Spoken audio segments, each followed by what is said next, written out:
एक बार एक बौद्ध भिक्षु एक गांव से गुजर रहा था। उस गांव में एक बहुत बड़ा पीपल का वृक्ष था। चलते चलते बौद्ध भिक्षु बहुत थक गया। उसने सोचा कि उस वृक्ष के नीचे थोड़ा आराम कर लिया जाए। वह बौद्ध भिक्षु वहां पर पहुंचा कि कुछ लोग उसे रोक देते हैं और बौद्ध भिक्षु से कहते हैं कि वहां एक बहुत जहरीला सांप रहता है। उसने बहुत से लोगों को डस लिया है। वह सांप इतना खतरनाक है कि जो भी उसके सामने आता है वह उसे जिंदा नहीं छोड़ता है। बौद्ध भिक्षु मुस्कुराता है और कहता है, एक दिन तो सभी को मरना है। अगर मुझे आज ही मरना होगा तो इसमें कौन सी बड़ी बात है। आप मेरी जरा भी चिंता ना करें और मुझे आज्ञा दे। बौद्ध भिक्षु वहाँ से चल देता है और पेड़ के नीचे अपना आसन बिछाकर बैठ जाता है। थोड़ी ही देर बाद उसके सामने एक काला जहरीला सांप आता है और उससे कहता है, क्या तुम्हें मुझसे डर नहीं लगता? क्या तुम्हें पता नहीं यह मेरा इलाका है और यहाँ पर आने की किसी की भी हिम्मत नहीं होती है। तब बौद्ध भिक्षु उसे बहुत ही प्रेम के साथ कहता है, इसमें डर वाली कौन सी बात है। तुम जो भी करते हो वह इसलिए करते हो क्योंकि तुम्हें डर है कि कोई तुम्हें मार ना दे, इसलिए तुम दूसरों को डराते हो। मुझे किसी बात का डर नहीं है और ना ही मुझे मृत्यु का डर है, और तो और मुझे जीवन की लालसा भी नहीं है। कोई मुझे नुकसान पहुंचा ही नहीं सकता, तो फिर मैं क्यों डरूं? सांप को यह सुनकर बहुत गहरा आघात पहुंचता है। उसने आज तक ऐसे व्यक्ति को नहीं देखा जो उससे डरकर भागा ना हो। उसने आज तक ऐसा कोई भी व्यक्ति नहीं देखा था जो उससे नहीं डरता हो। भिक्षु की इतनी बातें सुन सांप उनके चरणों में लेट जाता है और उनसे कहता है, आज तक मैंने जो भी किया अपनी जान बचाने के लिए किया, क्योंकि अगर मैं इस तरह का रूप धारण नहीं करता तो लोग मुझे जिंदा नहीं छोड़ते।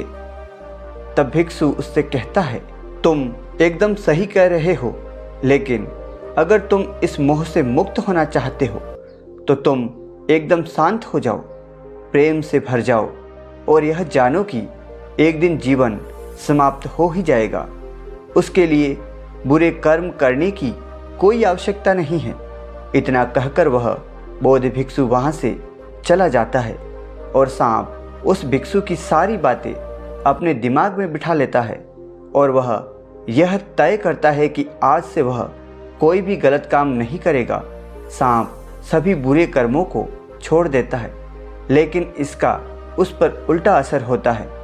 जो लोग उसे देखकर पहले भागते थे अब उसके सीधेपन का गलत उपयोग करने लगे। अब सब लोग उसे छेड़ते, उसे चोट पहुंचाते। अब सांप बहुत दुखी रहने लगा और बहुत ज़्यादा चोट से ग्रस्त होने लगा। अब उसके शरीर पर बहुत से चोट के निशान बन गए, क्योंकि अब वह लोगों को नुकसान नहीं पहुंचाता था और सभी लोगों के साथ प्रेम से रहने की कोशिश करता था। लेकिन लोगों में उसके प्रति जो भय था वह अब जाता रहा। कुछ दिनों बाद वह बौद्ध भिक्षु फिर से उसी पेड़ के नीचे आता है और वहाँ पर अपना आसन बिछाकर बैठ जाता है और वह उस सांप को भी देखता है और देखकर बड़ा ही आश्चर्यचकित होता है कि पहले सांप की स्थिति क्या थी, लेकिन अब सांप की स्थिति क्या हो गई है। और वह उस सांप के लिए बहुत चिंतित भी होता है।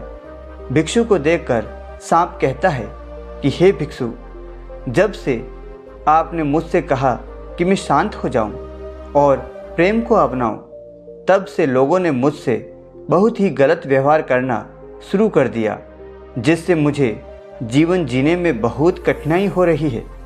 अब आप ही बताइए मुझे क्या करना चाहिए।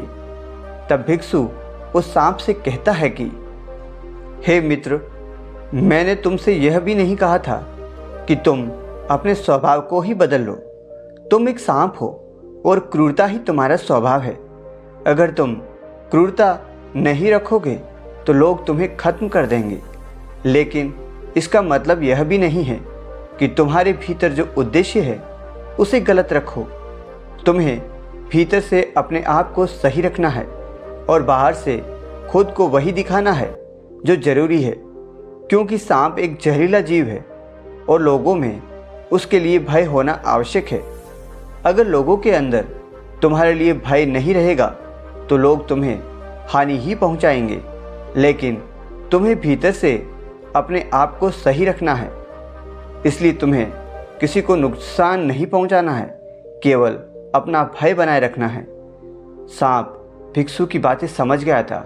वह समझ गया था कि भिक्षु ने उसे किसी को काटने के लिए मना किया है, ना कि किसी को फुफकारने के लिए। अगर खुद की सुरक्षा पर ही आँच आए तो फुफकारना बहुत ज़रूरी हो जाता है। दोस्तों, कैसी लगी आपको ये कहानी? अच्छी लगी है तो वीडियो को लाइक और चैनल को सब्सक्राइब ज़रूर कर दीजिएगा। धन्यवाद।